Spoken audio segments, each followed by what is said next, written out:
Hi friends, welcome to V family creations. நீங்கள் எல்லோரும் நல்லா இருக்கிறீங்களா? நானும் நல்லா இருக்கிறேன். நீங்களும் நல்லா இருக்கணும். இன்னைக்கு மட்டன் நெஞ்சுக்கறி கிரேவி பண்ண போகிறோம். பார்க்கலாம்.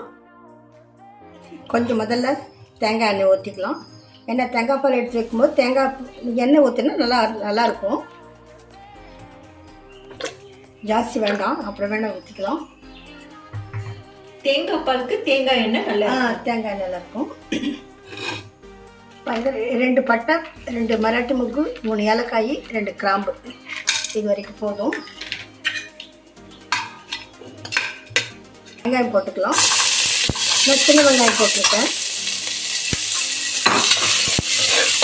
நான் கருவேப்பிலை எடுக்கணும்.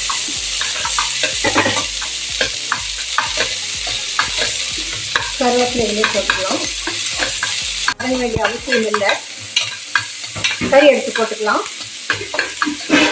முதல்ல கறியே நான் இது இஞ்சி பூண்டு பேஸ்ட்டு போட்டு வச்சுட்டேன்.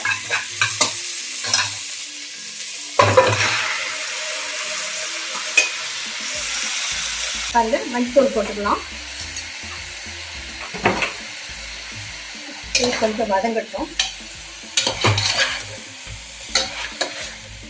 இதோடைய மிளகாப்பொடி எல்லாமே போட்டுக்கலாம். வந்து நான் இன்றைக்கி சாம்பார் பொடியில் போட போகிறேன். இதுவும் நல்லாயிருக்கும். ஒரு 2 ஸ்பூன் போட்டிருக்கேன். இதோட தனி மிளகாத்தூள் 1 ஸ்பூன் போட்டுக்கலாம்.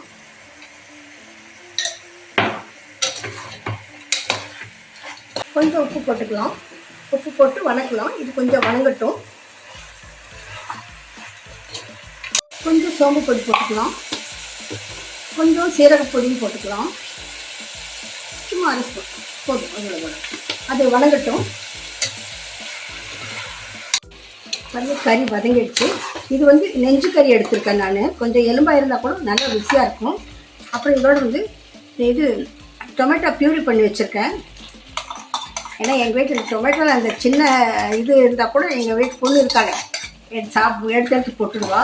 அதனால் அரைச்சி ஊற்றிடுவேன் நான். இது ஒரு 2 திருப்பின பிறகு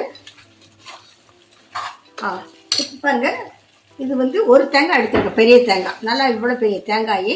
ஏன்னா இது 1 கிலோவுக்கு மட்டன் கறி, 1 கிலோவுக்கு 1 தேங்காய் போடணும். 2வது பால் 3வது பால், இதுவே 2வது பால் 3வது பால். தேங்காய் நல்லா இருக்கிறது எவ்வளோ திக்காக இருக்குது பாருங்க. இது வேகட்டும். கடைசியில் இறக்கிறதுக்கு முன்னால் முதல் பால் இங்கே ஊற்றி வச்சுருக்கேன். அப்புறமா இதை ஊற்றிக்கலாம். எல்லாம் வேகட்டும். வெயிட் எடுத்துட்டேன். ஆறிடுச்சு. 6 விசில் வந்துடுச்சு.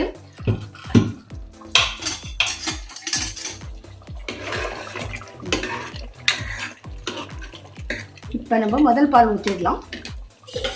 முதல் பால் ஊற்றிட்டு நீங்கள் எப்பயுமே தேங்காய் பால் எடுத்து குழம்பு வைக்கிறதுனா ருசி ஜாஸ்தியாக இருக்கும். தேங்காயை அதுக்கு தேங்காய் எண்ணெய் யூஸ் பண்ணுங்க. அப்போ தான் நல்லா ருசியாக இருக்கும்.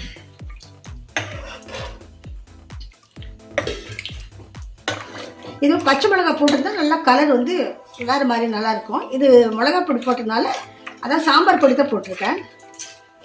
பாருங்கள், கொஞ்சம் கரம் மசாலா போட்டுடலாம் கடைசியில். போதும். ஏன்னா 1 கிலோவுக்கு இவ்வளோ போடணும்.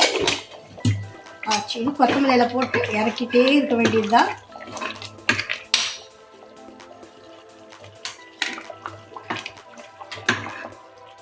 சரி, நான் உங்களுக்கு இதில் எடுத்து ஊற்றி காமிக்கிறேன்.